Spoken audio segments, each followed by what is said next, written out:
नमस्कार, आप देख रहे हैं न्यूज इंडिया। आपके साथ मैं हूं अभिषेक।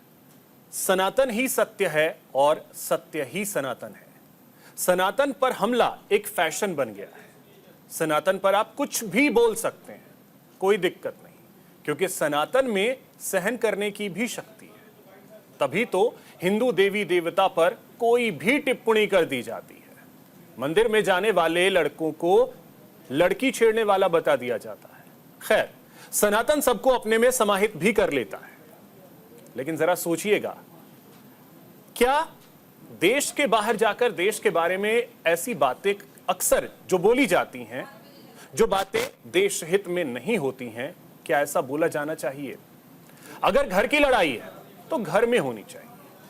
घर में हजारों दिक्कतें होती हैं, हम उसको लेकर पड़ोसी के पास कभी नहीं जाते।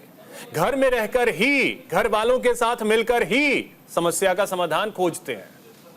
लोकसभा में नेता विपक्ष हैं, आपको पूरा अधिकार है कि सरकार की नीतियों पर बोलें, बीजेपी पर बोलें, लेकिन देश के बाहर जाकर इस तरह बोलना, देश के बारे में, सनातन के बारे में, क्या सही है? चीन का गुणगान और आरएसएस पर नफरत फैलाने का आरोप लगाने से पहले एक बार राहुल गांधी को उस फैसले पर भी विचार कर लेना चाहिए था, जब गणतंत्र दिवस के परेड में आरएसएस को अपनी झांकी शामिल करने की अनुमति दी गई थी। किन्होंने दी थी? राहुल गांधी को इस पर भी विचार करना चाहिए। बहरहाल, चर्चा हम आज इस मुद्दे पर करेंगे कि क्या देश के बाहर जाकर देश के बारे में जो बातें बोली जाती हैं वो सही है। हमारे साथ एक बड़ा गेस्ट पैनल भी होगा। उससे पहले कुछ प्रतिक्रियाएं हैं, आपको सुनवाते हैं। You know what devta means in the term devta? You know what it means? Yes. No, it doesn't mean God. The deity. No, it doesn't mean the deity. So devta in India actually means a person whose internal feelings are exactly the same as his external expression. Meaning he is a completely transparent being. Right? It does not mean God. So if this person tells me every single thing that he believes and he thinks, and he tells it to me, that's the definition of devta. And it's the idea that you destroy yourself. Right? So to me that is interesting about our politics. How do you suppress your own ideas? Right? How do you suppress your own fear? Or how do you suppress your own greed? Or how do you suppress your own ambition and absorb other people's fear, other people's ambition? Rahul Gandhi ji नेता प्रतिपक्ष हैं और प्रतिपक्ष का नेता भी देश के लिए जवाबदेह होता है। और देश के बाहर जाकर देश की छवि खराब करना, यह देशद्रोह जैसा अपराध है। कोई देशभक्त ऐसा नहीं कर सकता। लेकिन राहुल जी तो लगता लगातार तीसरी बार हारने के बाद कांग्रेस के कुंठित हो गए और अपनी कुंठा देश की छवि खराब करके अमेरिका में निकाल रहे हैं। अरे अपने देश में कांग्रेस और बीजेपी होती है, लेकिन जब हम बाहर जाते हैं तो हम कांग्रेस और बीजेपी के नहीं होते, हम केवल देश का प्रतिनिधित्व करते हैं, जैसे अटल बिहारी वाजपेयी जी करते थे। आप तो चाइना का ब्रांडिंग कर रहे हो एलओपी हो करके।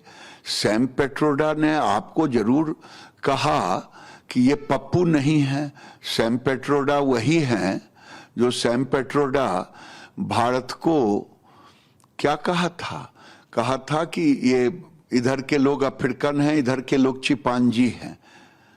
वही सैम पेट्रोडा हम तो एलओपी समझते हैं, लेकिन जो भारत को गाली विदेश में जाके दे, मेक इन इंडिया को गाली दे, बढ़ते हुए मैन्युफैक्चरिंग को गाली दे, वो देश का दुश्मन होगा, वो देश का एलओपी नहीं हो सकता। आपसी मतभेद जरूर हो सकते हैं और सत्ता पक्ष विपक्ष में हमेशा से रहे, पर विदेशी मंच पर जाकर अपने राजनीतिक मतभेदों को अपने व्यक्तिगत राजनीतिक लाभ के लिए इस तरीके से इस्तेमाल कर कर अपने ही देश की बुराई करना, ये कहीं से उचित नहीं है।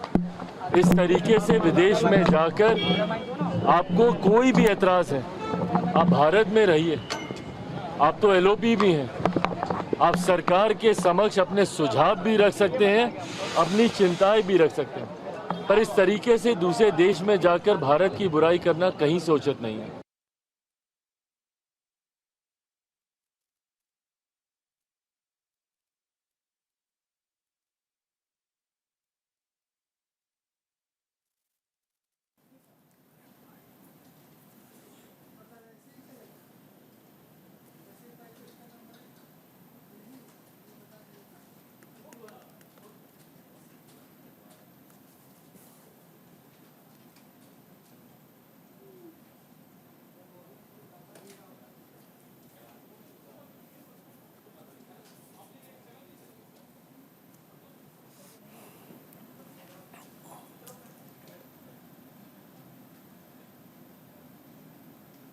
तो चलिए आज चर्चा इसी पे करेंगे। हमारे साथ एक बड़ा गेस्ट पैनल है। सबसे पहले परिचय करवा दूं, हमारे साथ अनिरुद्ध सिंह जी जुड़ रहे हैं, प्रवक्ता हैं बीजेपी के। अनिरुद्ध जी बहुत स्वागत आपका।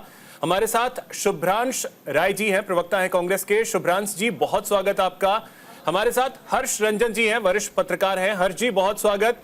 हमारे साथ डॉक्टर कुमार रामकृष्ण जी हैं, राजनीतिक विश्लेषक हैं। सर बहुत स्वागत आपका न्यूज इंडिया पर। हमारे साथ जेपी दीवान जी हैं, वरिष्ठ पत्रकार हैं। जेपी दीवान जी बहुत स्वागत आपका भी न्यूज इंडिया पर। सबसे पहले शुभ्रांश जी आपके पास आ रहे हैं। शुभ्रांश जी, ऐसी क्या आवश्यकता पड़ती है? घर की लड़ाई अगर है, घर में लड़िए ना जितना लड़ना है, लेकिन जब बाहर जाते हैं तो घर की चीजें बाहर के मंच पर खोलने की क्या जरूरत पड़ती है? अभिषेक, ऐसा है कि हम लोग ना 21वीं शताब्दी में जिंदा हैं। अगर भारत में कुछ हो रहा है तो ट्विटर, इंस्टाग्राम, सोशल मीडिया के माध्यम से पूरी दुनिया उसको देख रही है। आपने थोड़ा पैकेज में आधा हिस्सा बताया।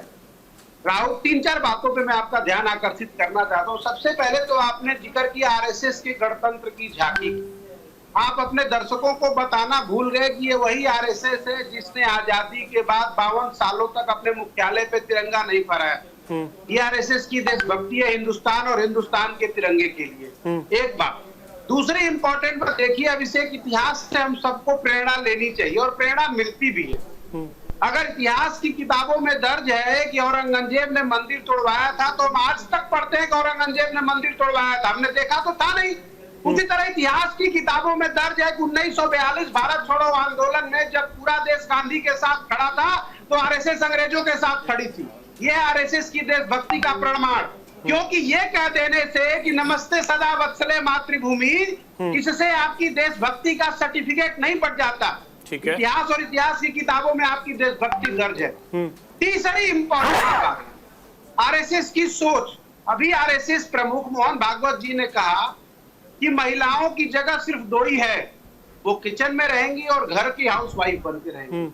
ये देश की आधी आबादी, ये विकास उस मातृशक्ति के नाम पे आरएसएस की सोच और कुंठा को जाहिर करता है। और आप बात कर रहे हो कि देश और विदेशों में हम अपमान और सम्मान क्या कर रहे हैं। अगर उत्तर प्रदेश में, अगर हाथरस में, अगर फर्रुखाबाद में बलात्कार करके पीड़िता को जला दिया जाता है, सामाजिक प्रेम जो है वो दलित, हिंदू, मुसलमान, सवर्ण, पिछड़े के नाम पे इस देश में फैला हुआ है, तो इसकी चर्चा होगी। अगर 100 अब एक चीज शुभ्रांश जी, मुझे बस ये चीज बताइएगा। हाँ नहीं, सुन रहा हूं, बिल्कुल सुन रहा हूं। एक चीज बस मुझे बताइएगा, एक एलओपी बोलता है और एक सोशल मीडिया बोलता है, अंतर है दोनों में? जी बिल्कुल है। एलओपी की बातें महत्वपूर्ण है या सोशल मीडिया पे जो कुछ भी चल रहा है वो महत्वपूर्ण है? हाथरस की बात है, हाथरस पे क्या फैसला आया है कोर्ट का? एक मिनट, हाँ रुकिए। एलओपी बोलता है, उससे पहले हम अपने प्रिय प्रधानमंत्री नरेंद्र मोदी जी का हमें बयान याद आता है जब वो सिंगापुर गए थे। थोड़ा अपने पीसीआर और प्रोड्यूसर को कहिए कि वो पैकेज सिंगापुर का दिखाए जहां उन्होंने हिंदुस्तान के बारे में क्या कहा था। उन्होंने कहा हिंदुस्तान के सेकुलर लोग बुरा मान जाएंगे अगर मैं गीता इनको दे दूं तो। क्या सेकुलर होना गुनाह है? क्या इससे पहले हिंदुस्तान के लोग क्या बताकर कि सीना मेरा 56 इंच का चौड़ा है और मैं चाइना पे बयान देने से घबराता हूं, मैं मणिपुर नहीं जाता जहां रक्त रंजित खून की होलियां खेली जा रही हैं और हम बिना बात के विश्व गुरु होने का कैडर ले रहे हैं, क्या दुनिया देख नहीं रही है और जान नहीं रही है? बिल्कुल दुनिया देख रही है। तो अब आप ही बता दीजिए कि चाइना जिसकी तारीफ आप कर रहे हैं, एलओपी जो कर रहे हैं, वो चाइना हमसे आगे आज 10 साल में तो नहीं गया है। अभिषेक, आप 55 साल सत्ता में रहे, आगे ले जाते देश को, रोका किसने था? अभिषेक थोड़ा ना वन बाय वन हम क्वेश्चन आंसर नहीं कर रहे, थोड़ा सुन लीजिए, क्योंकि हर बात का सवाल जवाब नहीं होता, थोड़ा सुनिए।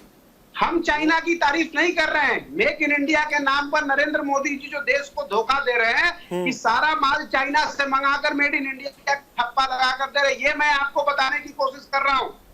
आज नरेंद्र मोदी जी वादा को पूछिए मत वन बाय वन, नरेंद्र हिसाब मत लीजिए। अनुरुद्ध जी आ रहा हूं।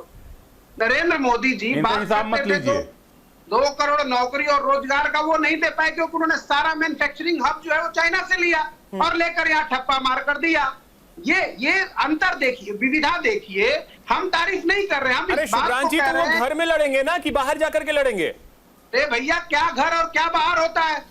अच्छा, आपके स्टूडियो के अंदर कोई घटना घटेगी तो क्या मैं आपके एडिटर इन चीफ का इंतजार करूंगा? घर बाहर की बात नहीं, तब तो बहुत अच्छी है। ठीक है शिवराज जी, रुकिए 1 मिनट। आपके दफ्तर में कुछ घटना घटी, आपने अपने ट्विटर पर उसको ट्वीट कर दिया, उसके बाद आप कहें कि मैं एडिटर के साथ एडिटर के रूम में बैठकर चर्चा करूंगा, तो फिर ट्वीट क्यों करने गए थे भैया? सर ये हमारे देश की बात है और ये देश और स्टूडियो की बात बहुत अलग होती है सर, इस चीज को थोड़ा सा समझिएगा, उदाहरण कम से कम सही दीजिएगा। ठीक है, अब अनुरुद्ध जी आपके पास आ रहा हूँ। शिवराज जी आता फिर से, ठीक है। अनुरुद्ध जी आपके पास आ रहे हैं, आप लोग सिर्फ देश को घुमा रहे हैं, ये आरोप लग रहे हैं। अभिषेक जी, अभी हमें कांग्रेस के मित्र बोल रहे थे कि इस राष्ट्रीय स्वयं सेवक संघ जो है आजादी में भाग नहीं लिया। अब भैया ये बताइए कि बाल गंगाधर तिलक के छोड़ के लाठी किसने खाई? जितने बड़े नेता थे, कोई डिस्कवरी ऑफ इंडिया लिख रहा था, कोई जेल में रॉयल राइस से जाता था, अंग्रेजों से मीटिंग होती थी, रॉयल राइस कार तो भारत में थे ही नहीं, उसमें बैठ के मीटिंग करने जाते थे। तो ये बैठ के तो गुमराह कौन कर रहा था देश को? देश का बंटवारा मुसलमान और हिंदू के नाम पे किसने किया? और दूसरी बात कर रहे हैं बलात्कार हुआ, और इसे जब अयोध्या में मोहित खान बलात्कार करता है एक 14 साल की बच्ची के साथ में, तब इनकी प्रियंका वाड्रा जो लड़की है लड़ सकती हैं, एक भी पोस्ट इनका नहीं आता। कहते सोशल मीडिया का जमाना है, एक पे एक पोस्ट कर देती, कम से कम इतना तो कर सकते थे। राहुल गांधी अमेरिका में जाके बोल सकते हैं, लेकिन बंगाल में जाके नहीं चले जाते हैं। वैसे वो क्या कहते हैं, चाइना की बात करते हैं। इनकी हालत यह है कि जब चाइना के बॉर्डर पे लोग क्या कहते हैं, भारत के सैनिक और चाइना के सैनिक आपस में भिड़ रहे थे थोड़ी देर के लिए, तो ये चाइना एम्बेसी में बैठ के डिनर का लुत्फ उठा रहे थे मां बेटे। और उसके बाद में जब इनकी सरकार थी 2004 से 2014 के बीच में, चाइना की वहां की पॉलिटिकल पार्टी के साथ में इनका कौन सा समझौता हुआ था? डिक्लेरेशन नहीं हुआ। राजीव गांधी फाउंडेशन को चाइना एम्बेसी अच्छा खासा फंड देता रहा भैया, किस चीज के लिए? पूरे विश्व में बहुत से देश हैं, लेकिन चाइना ही देता रहा। जब देखिए तो चाइना का गुणगान करते हैं। मैन्युफैक्चरिंग हब 2000, मैं तो बात ही नहीं कर रहा हूं 55 साल की, नेहरू जी ने तकसाई चीन दे दिया। इनके पार्टी के नेता थे महावीर त्यागी, अब पार्लियामेंट में फ्लोर पे पूछा कि हमारे सर पे नेहरू जी आपके सर पे बाल नहीं, आप गला काट के दे देंगे क्या? अनुरुद्ध जी, मांग ये हो रही है, केंद्रीय मंत्री का भी बयान जो आपने सुना ही होगा कि अगर इस तरीके का बयान आता है जो देश के विरुद्ध है, तो ऐसे लोगों पे राजद्रोह का केस चलना चाहिए। तो क्यों नहीं एफआईआर हो रहा है?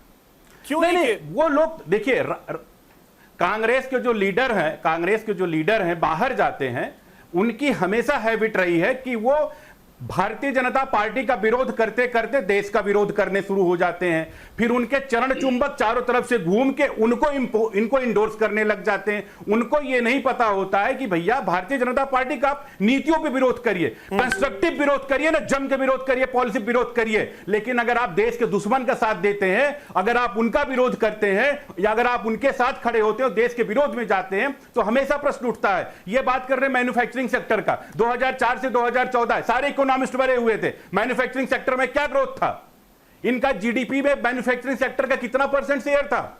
आज आप देखिए मैन्युफैक्चरिंग सेक्टर कहां से कहां पहुंच गया है। हमारी जीडीपी पांचवें पायदान पे है, जो हमसे 2 आगे हैं वो लगभग इक्वल में बैठे हुए हैं। और ये बार बार बात करें पर देश के बाहर जाकर के देश के खिलाफ बोलता रहे और कोई एक्शन नहीं 2024 के बीच में, तो फिर ऐसे बयानों पर कैसे लगाम लगेगा? एक्शन तो होना चाहिए। उनकी तो हैबिट है, उनकी अभिषेक नहीं, उनकी तो हैबिट है। शुभ्रांश जी, कभी चाइना के जो भी बोलिए अनुरुद्ध जी, बोलिए। अभिषेक मैं बोल लूं? हाँ बोलिए। देखिए, पहला चुनाव ऐसा हुआ है जहां शशि थरूर, जहां कांग्रेस के लीडर बांग्लादेश में आर्टिकल लिखते हैं, जहां पे जॉर्ज सोरोस ये बोलता है कि $1 बिलियन हमने रखा हुआ है कि मोदी को हटाने के लिए, बीजेपी को हराने के लिए। जहां की इस तरीके की मानसिकता बैठी हुई है, ये समस्याएं हैं, ये सबको दिख रही है कि पाकिस्तान का करंट मिनिस्टर, वो कार्रवाई तो होती नहीं है। ठीक है, आते हैं फिर से सत्ता में। अब डॉक्टर कुमार अभिषेक शुभ्रांश जी, देखिए और भी गेस्ट हैं, एक कमेंट लेकर के फिर मैं आ जाता, एक कमेंट लेकर 30 सेकंड बस जल्दी से। मान्यवर, हम लोग बात चाइना की नहीं कर रहे हैं, क्योंकि China Narendra Modi as a मुख्यमंत्री रहते हुए 7 बार गए बिना बताए हुए। एक बात ध्यान सुन लीजिए। और दूसरी इंपॉर्टेंट बात, देश के इज्जत का अगर ख्याल रहता नरेंद्र मोदी को, तो 75 सालों के इतिहास में पहली बार इतने बड़े लोकतंत्र का प्रधानमंत्री किसी देश में जाकर किसी व्यक्ति के लिए चुनाव प्रचार कर रहा था।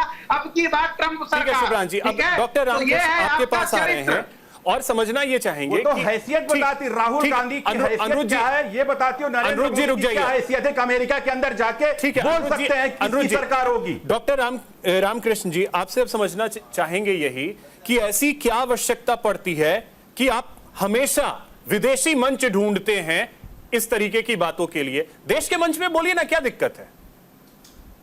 नहीं, देखिए, अगर आप देश में कोई स्टेटमेंट देते हैं, चाहे आप कितना भी प्रेस कॉन्फ्रेंस कर लीजिए, चाहे लीडर अपोजिशन प्रेस कॉन्फ्रेंस कर ले, चाहे प्राइम मिनिस्टर कर ले, चाहे कोई भी नेता कर ले, तो उसकी तरजीह आपको जल्दी विदेशों में नहीं मिलती है। ठीक है, वहाँ नहीं मिलती आपको। लेकिन ये अगर आप विदेश में जाकर कोई आप प्रेस कॉन्फ्रेंस करते हैं, कोई आप स्टेटमेंट देते हैं, तो अमेरिकन अखबारों में, लोकल अखबारों में से बाहर निकल कर यूरोपियन अखबार तक, ये उसको जो है प्रायोरिटी दिया जाता है न्यूज़पेपर में और सोशल मीडिया में। ये एक सबसे बड़ा फर्क है। राहुल गांधी अगर यहाँ सनातन पर बोलते, शायद अमेरिका में इसको कोई नोटिस नहीं लेता, शायद एक लाइन भी कोई नहीं लिखता, कोई सोशल मीडिया में देखता भी नहीं। लेकिन ये अगर स्टेटमेंट जा करके अगर अमेरिका में दे रहे हैं, तो अमेरिका के लिए एक बहुत बड़ा न्यूज़ बन जाता है, अमेरिकन लोकल मीडिया के लिए न्यूज़ बन जाता है, लोकल सोशल मीडिया की न्यूज़ बढ़ता है। ये एक सबसे बड़ा फर्क है कि आप देश में बोलते हैं, जब आप विदेश में जाकर के आप कोई स्टेटमेंट देते हैं, क्योंकि आप अमेरिका की धरती पर आप बैठे हो, आप वहाँ बैठ करके आप स्टेटमेंट, कोई भी, चाहे राहुल गांधी दे रहे हो, मोदी दे रहे हो। ये तो हो गया पहला चीज। दूसरा चीज, चाहे प्राइम मिनिस्टर हो या लीडर ऑफ अपोजिशन हो, ये किसी एक दल विशेष के नहीं रहते हैं। जब ये प्राइम मिनिस्टर बन जाते हैं, या वो लीडर ऑफ अपोजिशन बन जाते हैं, क्योंकि दोनों एक कॉन्स्टिट्यूशनल पोस्ट है, प्राइम मिनिस्टर का पोस्ट भी और लीडर ऑफ अपोजिशन का ही पोस्ट भी। तो हम ये बोले हैं कि दोनों लोगों के लिए, अब बाकी भी जितने भी लोग कॉन्स्टिट्यूशनल पोस्ट बैठे हुए हैं, कि उनको इस चीज का ध्यान रखना चाहिए कि आप यहाँ पे बैठ करके जो बयान देते हैं और विदेश में जो बयान देते हैं, उसमें कितना फर्क पड़ जाता है। देखिए, आप इमेजिन किए कि आप वहाँ पर जाकर कोई बयान दे दिए, अमेरिका के न्यूज़पेपरों में छपेगा, तो इसका फर्क इंडिया पर तो पड़ ही रहा है। लेकिन साथ साथ जो लोग रह रहा है, जो अमेरिका में जो लोग रह रहा है, वो रेस्टोरेंट में जाएंगे खाना खाने, किसी फ्रेंड से बात करेंगे, तो उनसे लोग पूछेगा कि भाई तुम्हारे लीडर ऑफ अपोजिशन के लीडर आकर के ऐसा स्टेटमेंट दे रहे हैं, ये क्या माजरा है, ये क्या चीज है, और वहां पे रहने वाले एनआरआई को ये चीज सफाई देना पड़ेगा। तो ये एक बेसिक फर्क पड़ जाता है, आप यहाँ बोलते हैं और अगर आप विदेश में जाकर के बोलते हैं। तो यानी कि देश में रह करके आप अपनी बातें नहीं पहुंचा पा रहे हैं, तो विदेशी मंच खोज लें, यही है इसका मतलब? नहीं, ये एक अच्छा स्टार्ट नहीं है, और हमको नहीं लगता कि विदेश में जाकर के आपको इन सब चीजों को बोलना चाहिए। सनातन धर्म के ऊपर हम किसी के लिए बोल रहे हैं, चाहे नरेंद्र मोदी बोलते वो भी गलत है, और चाहे अगर राहुल गांधी भी जाकर के बोलते वो भी गलत है। बिल्कुल, हम सभी के लिए बोल रहे हैं। कोई भी व्यक्ति जो कॉन्स्टिट्यूशनल पोस्ट ऊपर कोई नहीं है, नहीं, कोई कांग्रेस का छोटा मोटा नेता। अब आपको याद होगा कि मणिशंकर गए थे पाकिस्तान, सलमान खुर्शीद गए थे पाकिस्तान, उनका बहुत पहले, याद कीजिए, आज से 7-8 साल पहले कितना वायरल हुआ था उनका, जब उनका आप स्पीच हुआ था। उनकी बात अलग है, लेकिन जब आप लीडर ऑफ अपोजिशन जब बन जाते हैं, तब आपकी बात अलग हो जाती है, क्योंकि being a constitutional post holder के नाते आप वहां पे जाकर के अपनी बातों को रख रहे हैं। आप ठीक है। हर्ष रंजन जी, आपसे भी अब एक कमेंट चाहेंगे कि क्या विदेशों में इस तरीके से जाकर के बोलना सही है? और जिस तरीके, ठीक है, आप सरकार के लिए जो नीतियां हैं उस पर बोल सकते हैं, नीतियों पे आप बोलिए, लेकिन जो एक बयान है सनातन को लेकर के कि देवता और भगवान में एक डिफरेंस है, देवता वो है जो सेल्फ डिस्ट्रॉयर है भगवान शिव डिस्ट्रॉयर है, सेल्फ डिस्ट्रॉयर है। मतलब ये क्या, भगवान शिव तो देवता नहीं है, वो तो शिव तत्व तो अलग है।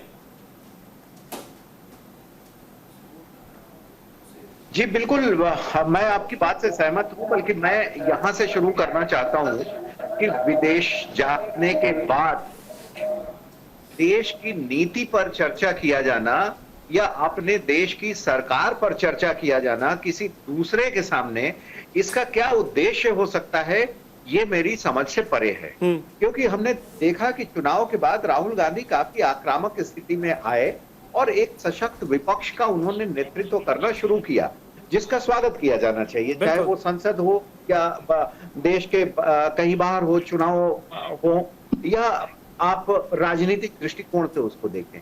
लेकिन जब आप देश के बाहर जाते हैं तो आपका प्रधानमंत्री जो है या आपके देश की सरकार जो है, वो हम वैचारिक स्थिति से विरोधी हो सकते हैं, लेकिन हम बाहर में जाके उस विरोध का ना गुणगान करेंगे, ना उसकी हम भर्त्सना करेंगे। लेकिन राहुल गांधी, मैंने देखा कि तमाम अच्छी कोशिशों के बावजूद इस बार जो कल पहुंचे अमेरिका, टेक्सास, डलास, और जो उन्होंने अपना इंटरैक्शन शुरू किया, उसमें ही मुझे ऐसी बू आ रही है कि बिल्कुल व्यक्तिगत तौर पर उतर के, बिल्कुल जो देश हित में नहीं हो ऐसी चीजें। और ऐसा नहीं है तो ऐसी चीजें मालूम नहीं है, या उनके गुरु जो सैम पित्रोदा साहब हैं, पहले उन्होंने इस तरीके के बयान नहीं दिए थे, उसके बाद उनसे इस्तीफा भी लिया गया था, लेकिन उसको फिर रीइंस्टेट किया गया। तो एक तो चीज ये है कि ये जो देश की अपनी विदेश नीति है उससे अलग हटके या देश के बारे में बात करनी चाहिए। दूसरी, आपने जो सवाल किया सनातन के बारे में या हिंदुइज्म के बारे में, शिव के बारे में, मुझे लगता है कि ये विषय ऐसा है जिस पर ना मैं कुछ बोल सकता हूं, ना राहुल गांधी उसके इस लायक हैं कि वो बोले। मैं ये शब्द इसलिए इस्तेमाल कर रहा हूं क्योंकि सनातन के बारे में बोलने के लिए बहुत कुछ पढ़ाई की जरूरत है, बहुत कुछ समझने की जरूरत है, उससे इन्वॉल्व होने की जरूरत है। कोई भी राजनेता या कोई भी कार्यकर्ता, चाहे वो किसी भी पद पर बैठा हो, मुझे नहीं लगता है कि तत्काल भाव से उसे धर्मों के बारे में, चाहे वो कोई भी धर्म हो, क्रिश्चियनिटी हो, तो उसके बारे में है ना कि अचानक से सॉफ्ट टारगेट सनातन है। सनातन पे आप कुछ भी बोल लीजिए। मैंने इसीलिए एंकर लिंक जब मैंने पढ़ा उसमें मैंने यही कहा कि सनातन अपने के अंदर सबको समाहित भी कर लेता है, आप उसकी तारीफ भी कर ले, कोई दिक्कत नहीं है, उसकी जितनी बुराई करनी है कर ले, कोई फर्क नहीं पड़ता। ये स्थिति है सनातन की। लेकिन सवाल यह है कि आप जब बोल रहे हैं तो आपको उस चीज के बारे में पता है या नहीं। चर्चा जारी रखेंगे, एक छोटे से ब्रेक के लिए रुक रहे हैं। दीवान जी आपके पास, ब्रेक के बाद लौटते हैं। ब्रेक के बाद एक बार फिर से आप सभी का स्वागत है। जेपी दीवान आपके पास आ रहे हैं और समझना ये चाहेंगे कि ठीक है, मंच आपने विदेश का चुना, लेकिन पहले पूरी जानकारी तो हासिल कर लेते सनातन के बारे में। आप नीतियों को लेकर के बोल रहे हैं, ठीक है बोल लीजिए, सरकार को लेकर बोल रहे हैं बोल लीजिए, आरएसएस को लेकर के बोल रहे हैं बोल लीजिए, चीन की तारीफ कर रहे हैं कर लीजिए, लेकिन सनातन, उसके बारे में पूरी जानकारी तो हासिल कर लेते पहले। अभिषेक, मैं थोड़ा आप सनातन से हटके आपको दो बातें क्लियर करना चाहता हूं। पहला तो ये कि जो टेक्सास में उनका कार्यक्रम था, इंटरेक्शन था, वो इंडियन डायस्पोरा के साथ था, है ना। विदेशी धरती पे थे वो जरूर, लेकिन हर पार्टी का एक इंटरनेशनल विंग होता है। कांग्रेस का भी ओवरसीज विंग है कांग्रेस का, जिसका कार्यक्रम था। और एक तरह से उसमें जो इंडियन डायस्पोरा जो लोग जाते हैं वो कांग्रेस पार्टी का विजन या वो सब जानने के जाते हैं। जैसे मोदी जी भी जाते हैं, फ्रेंड्स ऑफ बीजेपी और कई तरह के संगठन बने हैं, वहां जाते हैं। वो टोन अलग होती, वो भाषा अलग होती। ये कोई डिप्लोमेटिक प्लेटफॉर्म नहीं है, ठीक है, नंबर एक। नंबर दो, जो चीन के बारे में जो कहा कि चीन के साथ वो बहुत साफ, मैंने पूरा भाषण सुना है, उसमें साफ साफ कहा है कि 40, 50, 60 के दशकों में अमेरिका में सारी चीज मैन्युफैक्चर होती थी, टीवी से लेके कार से लेके हर चीज, है ना। वो सारी सारी उसने आउटसोर्स कर दी। अब कोरिया करता है, जापान करता है, चाइना करता है, बिल्कुल 3-4 देशों के नाम लिए उन्होंने, ठीक है ना। तो चाइना करता है और ये सच्चाई है। चाइना की पॉपुलेशन हमसे बहुत ज्यादा है, लेकिन उसने सबको मैन्युफैक्चरिंग में लगाया है और प्रोडक्शन। आईफोन, सारी बड़ी कंपनियां आज चाइना जा रही हैं क्योंकि वर्कफोर्स चीपर है, लेबर मिल जाता है, तो वो एक पावर बन गया है वहां पे, इकोनॉमिक पावर बन गया है। तो कोई उसमें हर्ज नहीं है किसी की, अगर अच्छी चीज है तो उसको मेंशन। हमारे यहाँ भी मैन्युफैक्चरिंग सेक्टर इतना बड़ा है, अगर उसको हम बूस्ट करें और उसको एक्सप्लोर करें तो हम उनसे भी ज्यादा आगे जा सकते हैं। बिल्कुल, ये चीज है ना। तो इसमें विदेशी धरती पे अगर चाइना कोई अच्छी चीज कर रहा है ना, नहीं, सनातन का इशू देखिए बहुत बड़ा इशू है। राहुल गांधी कोई धर्माचार्य नहीं है या कोई और भी धर्माचार्य नहीं है, वो तो धर्माचार्यों के बहस का इशू है। हमारे यहाँ पे अगर शंकराचार्य हैं, अगर जेपी दीवान जी, मैं इसी पॉइंट पे चाइना भले ही दुश्मन देश हो, लेकिन चाइना अगर कुछ अच्छी चीज कर रहा है हमें सीखना चाहिए। सरकार की एक कोशिश है मेक इन इंडिया, ठीक है, चाइना से सामान आते हैं, यहां इंस्टॉल होता है और मार्केट में आता है। शुरुआत तो उसकी हुई कि इंस्टॉलेशन कम से कम अब इंडिया में हो रहा है, उससे आगे बढ़कर के अब मैन्युफैक्चरिंग हो रही है।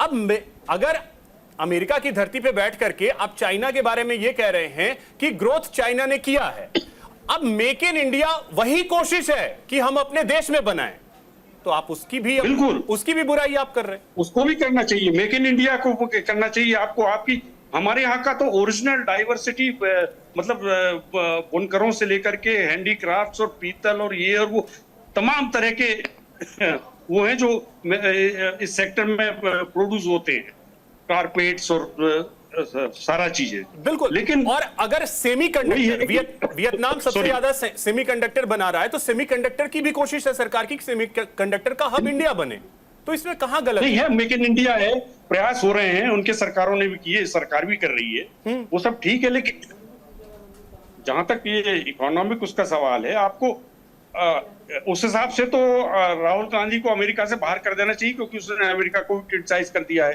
कि वहां कुछ नहीं हो रहा, वहां बेरोजगारी बढ़ रही है, वहां भी अनएम्प्लॉयमेंट भत्ते के बल पर वो चल रही है सब, वहां के देश की जनता की जिंदगी, है ना। तो ये एक इशू जो है ना, जहां तक सनातन आपने सवाल पूछा था जिसका मैंने जवाब नहीं दिया, क्योंकि मैं उसका जवाब नहीं दे सकता। सनातन तो बहुत बड़ा, ये तो विश्व विजन है, इस पे ये तो दिक्कत तो यही है ना सर कि जिसकी जानकारी नहीं है वही उसको समझ सकता है। शुभ्रांश जी आप ही बताइए, कंटिन्यूअस होता है जो वो सनातन होता है। शुभ्रांश जी आप ही बताइए, राहुल गांधी ये देवता को लेकर के वो बात कह रहे हैं, अब मैं आपसे भी जानना चाहूंगा देवता कौन है? मैं अभिषेक बिल्कुल इसका जवाब दूंगा, लेकिन उससे पहले मेरा कंसर्न है, जरा एक बार फिर से बताइए, आप बार बार सनातन के, राहुल गांधी ने सनातन को लेकर क्या बयान दिया, जरा सुनाइए दर्शकों को। तो सनातन वाला राहुल गांधी हाँ बोलिए, सुन लीजिए पूरी बात बीच में, अपने प्रोड्यूसर को बोलिए सनातन को उन्होंने क्या बोला है, जरा एक तो सुनवाइए। मैं आपको बता रहा हूँ ना, राहुल सुनिए पूरा, अरे भाई पूरी बतिया सुन लीजिए फिर आइएगा। हाँ। आपने बार बार कौवा कान ले गया, कौवा कान ले गया, ले गया या कौवा कान मेरे पास है, हम लोग बचपन से पढ़ते आए हैं, सुनते आए हैं, और हर घर में ये सुना गया है, ब्रह्मा जन्म देने वाला, विष्णु पालन करता और पूछे पार्लियामेंट में राहुल गांधी ने क्या कहा, चुनावी रैली में क्या कहते थे राहुल गांधी? एक सेकंड सुनिए, मंदिर जाते लड़की छेड़ने के लिए हिंदू, ये अगर कौवा कान ले गया तो कौवा नहीं पहले कान बोला, कौवा कान ले गया तो कौवा हम नहीं पकड़ रहे हैं, कान ही पकड़ रहे हैं, कौवा नहीं पकड़ रहे हैं, निश्चिंत रहिए। नहीं, आपने देखिए, आप गलत चीजों को कोड कर रहे हो। सवाल ये है कि वहां बात डियास्पोरा में हो रहा था कि भारत में बेरोजगारी बढ़ी, वहां बात हो रहा था कि भारत में असामाजिक असमानता बढ़ रही है। घर से उठाकर किसी को आप बिना जांच पड़ताल किए आप एनकाउंटर कर रहे हो, ये बताता है कि कोई गरीब है, कमजोर है, लाचार है। हत्या, रेप, बलात्कार के बाद फर्रुखाबाद में उन दोनों लड़कियों का 100 लटका रहा है। अफजल गुरु के फांसी को ये लोग इंडोर अरे भैया सुन लो यार, जो हुई गलत हुई। सुनो प्लीज, अभी रुक जाओ, थोड़ा रुको। वहां ये बात चल रही थी कि भारतीय जनता पार्टी कैसे बलात्कारियों का महिमा मंडन करती है। वहां ये चर्चा का विषय है कि अगर बंगाल की गवर्नमेंट ने बलात्कारियों के लिए सजाए मौत 1 हफ्ते के अंदर चुनने का प्रावधान दिया, तो उसको कैसे भारतीय जनता पार्टी के राज्यपाल रोक रहे हैं। इससे भारतीय जनता पार्टी की मंशा में शुभ्रांश जी सवाल क्या था, आप घूम फिर करके कहां आ गए? नहीं, ये बात अपराधी को सजा मिलेगी कि नहीं मिलेगी? अरे भैया, तो सजा कैसे मिलेगी? उसको फांसी देने वाला कानून तो राज्यपाल बंद कर दे रहा है, जो बीजेपी का जा रहा है ना। और बंगाल में कांग्रेस तो गायब है। आप तो राहुल गांधी अमेरिका में जाके बोलते हैं, लेकिन बंगाल नहीं जा पाते हैं, मोहित खान पे नहीं बोल पाते हैं। मान्यवर आप तो डिस्क्रिमिनेशन सुभांशु भाई आपके नेता कर रहे हैं। सुनिए वन बाय वन जवाब दीजिए। जब सवाल मैं आपसे पूछ लूंगा आराम से दीजिएगा, बीच में हल्ला कर लीजिए। अरे शुभ्रांश जी, नहीं रुके मेरे सवाल का तो जवाब दे दीजिए। सवाल एक ही है सनातन में, हाँ सनातन के बारे में उन्होंने क्या कहा पहले तो आप वो लिखवाइए। हाँ। और अगर सिर्फ उन्होंने, अगर नहीं आप लिखा पा रहे, बता पा रहे, सुनी हुई आधी बात करें, बिल्कुल नहीं, आधी बात नहीं, पूरी बात जो राहुल गांधी ने बोली है, पूरी बात मैं सुनवाता हूं। मैं अपने प्रोड्यूसर को बोल चुका हूं, वो बाइट भी प्ले होगी। विष्णु पालक है और ब्रह्मा जन्म देने वाले हैं, ये हर सनातन का बच्चा जानता है, जिसकी कोई शुभ्रांश जी बात को घुमाइए मत, सीधा देवता को लेकर क्या कहा राहुल गांधी ने? देवता को आप ही बता दीजिए, आप बताइए ना। अब मैं जो बोल रहा हूं मेरी बात पे आप विश्वास नहीं कर रहे हैं। आप कब से सनातन कर रहे हो? क्या बोला बताइए? वही राहुल गांधी ने कहा सेल्फ डिस्ट्रॉयर देवता होते हैं। देवता और भगवान में अंतर है, बिल्कुल अंतर है। पूरी दुनिया जानती है देवता और भगवान में अंतर है। सेल्फ डिस्ट्रॉयर जो है वो देवता है। इसका क्या मतलब? क्या होता है सेल्फ डिस्ट्रॉयर का मतलब? आप बताइए। अरे प्रभु मुझे नहीं समझ है, मुझे नहीं समझ है। अब रुकिए एक सेकंड, बाइट प्ले करवा रहा हूं, कीजिए। Devta means in the term Devta, you know what it means? Yes. No, it doesn't mean God. The deity. No, it doesn't mean the deity. So Devta in India actually means a person whose internal feelings are exactly the same as his external expression. Meaning he's a completely transparent being. Right? It does not mean God. So if this person tells me every single thing that he believes and he thinks, and he tells it to me, that's the definition of Devta. And it's the idea that you destroy yourself. Right? So to me, that is interesting about our politics. How do you suppress your own ideas, right? How do you suppress your own fear, or how do you suppress your own greed, or how do you suppress your own ambition and absorb other people's fear, other people's ambition? Rahul Gandhi, अब बताइए sir. बिल्कुल, क्या बुराई है इसमें? क्या बुराई है? चलिए ठीक है, तीन बातें जान लीजिए। ब्रह्मा विष्णु महेश। अरे सर वो ब्रह्मा विष्णु महेश की बात ही नहीं कर रहे हैं आप। ब्रह्मा विष्णु महेश की बात कर रहे हैं, वो ब्रह्मा विष्णु महेश की बात ही नहीं कर रहे। वो देवता के बारे में डिस्क्राइब कर रहे हैं। सेल्फ डिस्ट्रॉयर शिव देवता है। आप मुझे बता दीजिए, शिव देवता है? नहीं शिव ने सेल्फ डिस्ट्रॉय किया ना, देवता है। सुन तो लीजिए भैया, यही दिक्कत है कि 2 घंटे की बात को आपने 20 सेकंड में समराइज किया। ब्रह्मा विष्णु महेश, वो खुद एक शिव भक्त है। महेश के बारे में हम और आपकी कल्पना से बड़ा है शिव। बस वही तो मैं भी कह रहा था, आपकी सोच से बड़े हैं। बस यही मैं कह रहा था शुभ्रांश जी। नहीं, मैं आपको छोटा अंतर मैं बता देता हूं, जितनी मुझे सनातन की ज्ञान है। हाँ। देवता और ब्रह्मा विष्णु महेश का अंतर। गणेश चतुर्थी चल रही है मान्यवर, पूजा हो रही है। गणेश जी की पूजा संपन्न होगी, उनका विसर्जन होगा। ब्रह्मा का विसर्जन, शिव का विसर्जन और विष्णु का विसर्जन आपने कहीं देखा है? बता दीजिए। तो इसका तात्पर्य क्या है, ये तो मुझे बताइए। मान्यवर फिर वही बात, तात्पर्य मुझे बताइए तो सही।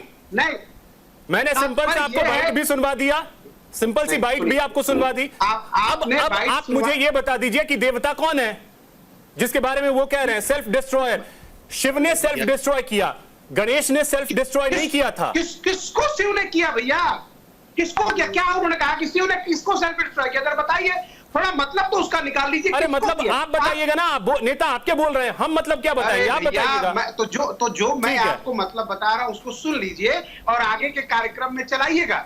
उन्होंने कहा कि शिव ने सेल्फ डिस्ट्रॉयड किसी को किया? उन्होंने कहीं कहा है?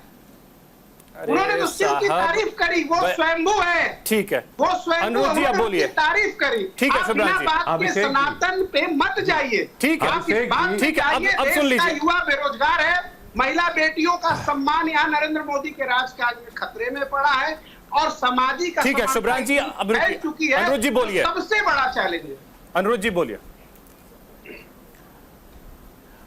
अभिषेक जी, दिक्कत क्या है कि राहुल गांधी जी जो रायता फैला देते हैं, शुभ्रांश भाई जैसे पढ़े लिखे प्रवक्ताओं को भी बड़ी मेहनत करनी पड़ जाती है उसको कुतर के सहारे किस तरह तर्क की लाइन में लेके आए।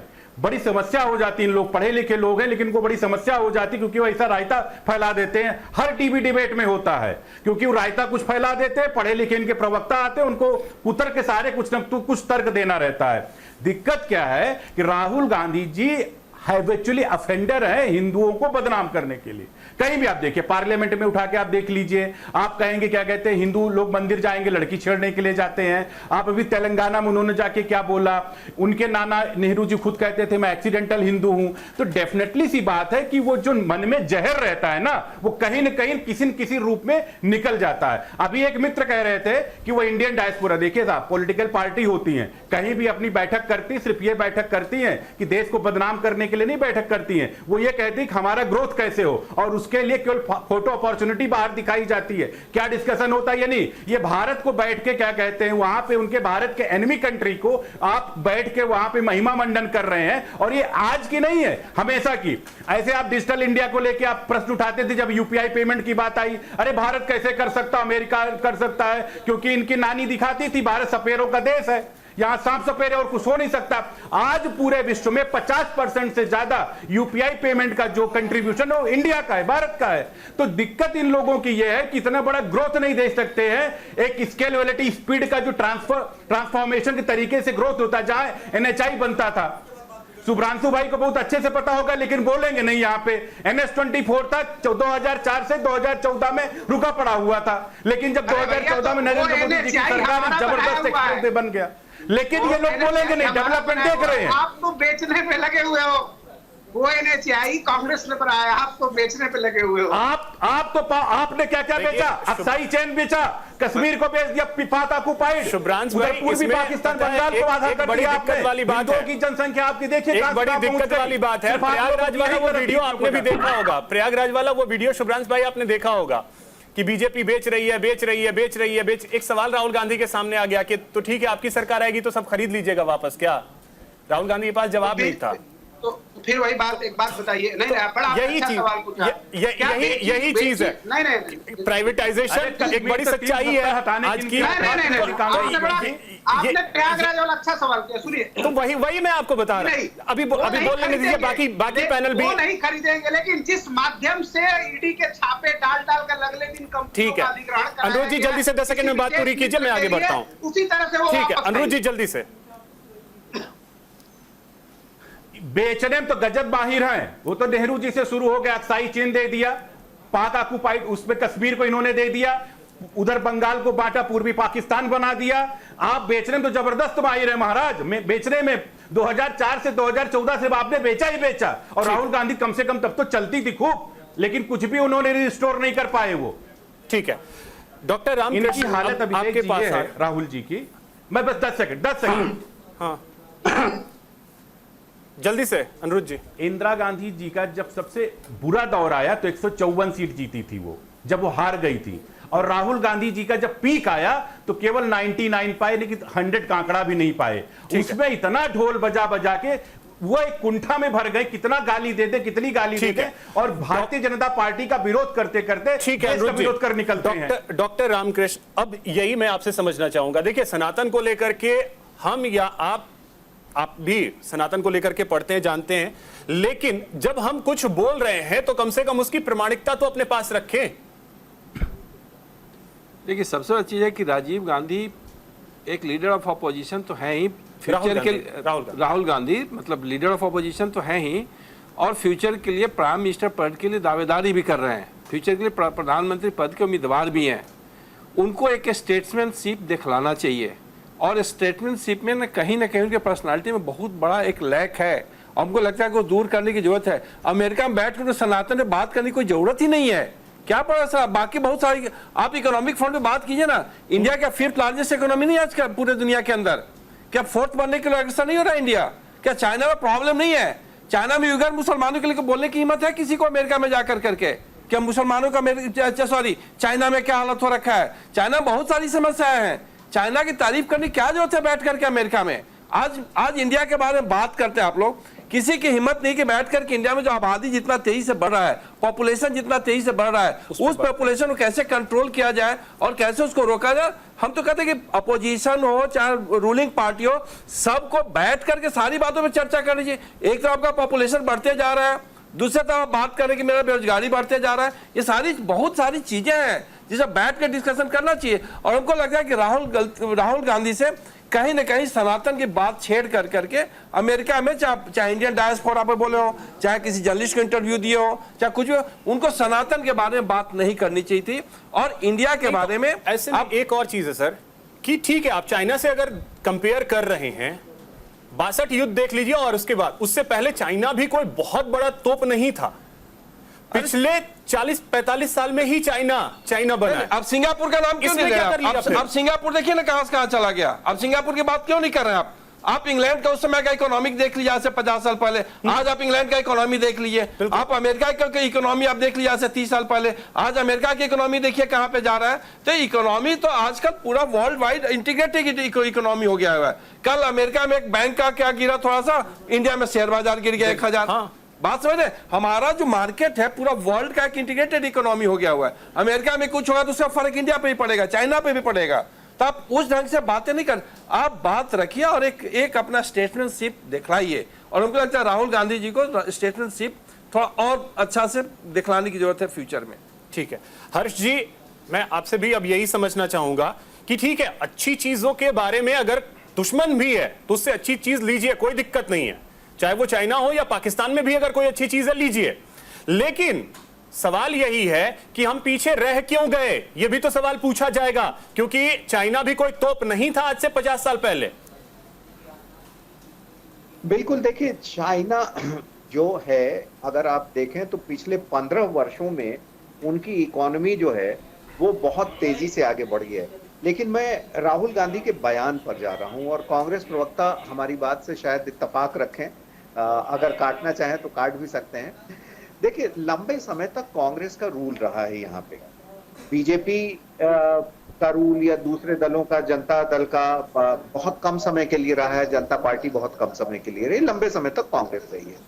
लेकिन पहली बार आपको ध्यान होगा कि जॉर्ज फर्नांडिस साहब जब रक्षा मंत्री थे तो उन्होंने पहला बयान दिया था कि भारत का जो असली दुश्मन है या भारत को असली खतरा जिससे है वो पाकिस्तान नहीं है, वो चीन है।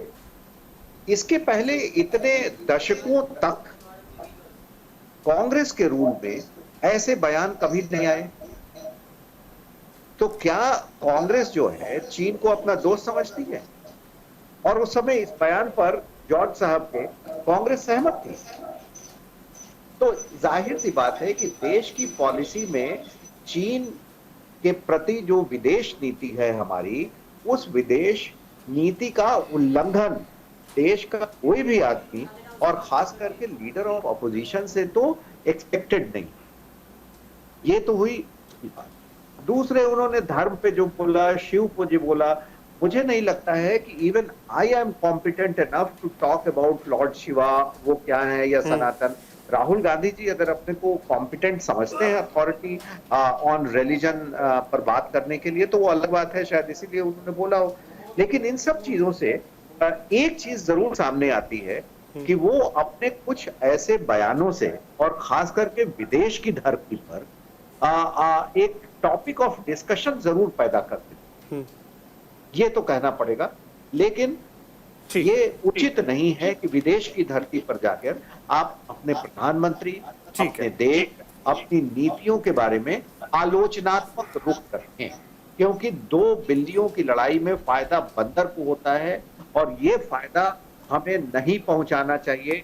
जब देश की एकता की बात होती है तो क्या विपक्ष क्या पक्ष एक है, और अमेरिका ने इसे साबित किया है, चाहे वहां डेमोक्रेट्स की सरकार रही हो या रिपब्लिकन की सरकार रही हो, कोई फर्क नहीं पड़ा। आपको क्या लगता है कमला हैरिस अगर वहां की प्रेसिडेंट हो जाएंगी तो कोई फर्क पड़ेगा?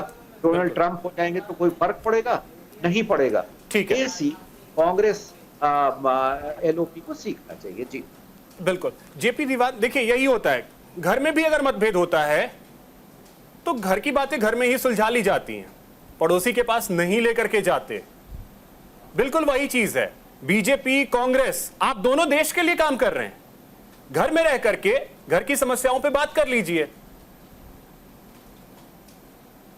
देखिए, ये तो हो नहीं रहा ना। ये हम हमारी जो पॉलिटी है, जो राजनीति है, इतनी होस्टाइल हो गई है कि अब वो बड़े बड़े मुद्दों पर भी आपस में बैठ करके बात नहीं करते। क्योंकि एक मैकेनिज्म होना चाहिए कि अगर देश की कोई बुनियादी चीजें हैं, बुनियादी इश्यूज हैं, बुनियादी समस्याएं हैं, फिर बाहर विदेश का पक्ष कैसे रखना, अंदर कैसे रखना है, तो सारे पहले एक होता था कि जब लीडर ऑफ अपोजिशन भी होते थे, उसमें शामिल कमेटियां बनती थी, उसमें हर पार्टी के लीडर होते थे, पार्लियामेंट्री कमेटीज में होता था। लेकिन धीरे धीरे लगता है हम सब जितनी भी पार्टियां हैं, धीरे धीरे हमारी दुश्मनी हम उस लेवल तक ले जा रहे हैं कि हम देश की क्या आकांक्षाएं, देश की क्या वो है, उसकी क्या वो है, मतलब उसका कैसे एक तरह से हमारी यूनिटी दिखना चाहिए, हमारी स्ट्रेंथ दिखना चाहिए, उस सबका ख्याल नहीं रखते। और राजनीतिक सोच भी इतनी ओछी हो गई है, राजनीतिक महत्वाकांक्षाएं ज्यादा हावी हो रही हैं। हम आपस में बातचीत नहीं करते, तय नहीं करते, मुद्दों पे बात नहीं होती है। विदेश नीति तो सारी पार्टियां बैठ करके तय करती थी इस देश की, अब क्यों नहीं होता पता। तो ये हमें अपने बुनियादी जो हम जिस उसकी तरफ बढ़ रहे हैं, उसके खामियां भी देखना चाहिए। ठीक है ना शुभ्रांश जी? देखिए, दो छोटी छोटी बातें। पहला ये हमारे साथी विदेश नीति की चर्चा कर रहे हैं। सर, जॉर्ज फर्नांडिस से पहले किसने चाइना के बारे में क्या बोला था, ये तो बहुत लंबा चौड़ा रिसर्च का विषय हो जाएगा। लेकिन भारतीय जनता पार्टी के अरुणाचल के सांसद कबीर गाओ, उन्होंने अपना 2019 और 2020, 14 दिसंबर 2020 और 19, उन्होंने पार्लियामेंट के अंदर खड़ा होकर चाइना को कहा ये अरुणाचल में कहां तक घुस गया है। ये भारतीय जनता पार्टी के एमपी का ऑन रिकॉर्ड दर्ज है पार्लियामेंट के फ्लोर पे। ऐसे प्रधानमंत्री नरेंद्र मोदी का उस पर कोई बयान आया, अगर आया हो तो आप दिखा दीजिएगा, बता दीजिएगा। एक बात, बड़ी सारी घटनाएं हम उस पर जिक्र नहीं करते, चूंकि इसमें आरोप लगाने वाला व्यक्ति भी बीजेपी का एमपी है और वो उसकी लोकसभा क्षेत्र अरुणाचल की बात कर रहा था कि चाइना ने कहां तक अतिक्रमण किया है। एक बात। दूसरी बात रही विदेश नीति की, जो आप चर्चा कर रहे थे सर, तो विदेश नीति की सिंपल छोटी सी दो डेफिनेशन है जो हमने पंडित अटल बिहारी वाजपेयी से सीखी थी कि पड़ोसी नहीं बदले जा सकते। आज नरेंद्र मोदी जी का संबंध ना पाकिस्तान के साथ है, ना बांग्लादेश के साथ है, ना चाइना के साथ है। नेपाल भी हमें आंख दिखाता है, श्रीलंका में बुरा हाल हो गया है। जी, तो हम अमेरिका में भूटान का हम अमेरिका में जाकर के थोड़े ही ये चीजें करने लगेंगे। सुन लीजिए ना, सुनिए ना, मैं बिल्कुल सुन रहा हूं। मैं ये शपथ ग्रहण में बुलाना, एक मिनट सुनिए, शपथ ग्रहण में बुलाना और आपके आंख के नीचे शुभ्रांश जी, मेरा सवाल यही था, पता नहीं होता है। जेपी दीवान से मेरा सवाल यही था, घर की समस्या घर में रह करके बात करेंगे ना। घर की समस्या घर में आपके घर की कोई समस्या होगी तो उसे बाहर थोड़े लेके आएंगे। तो जो मैं आपको जिक्र कर रहा था कि हमारे किसी भी पड़ोसी के साथ नरेंद्र मोदी सरकार की कोई विदेश नीति बची रह गई है, अगर है तो आप बता दीजिए। बर्मा का वही हाल है, भूटान जैसे देश का जिनके साथ हमारी दोस्ती। चलिए ठीक है, थोड़ा सा समय का अभाव है, प्रतिक्रियाएं बहुत सारी मैं लेता, समय का अभाव है। बहुत शुक्रिया आप सभी का हमारे साथ जुड़ने के लिए और इस चर्चा में शामिल। 10 सेकंड फिलहाल इतना ही, नमस्कार।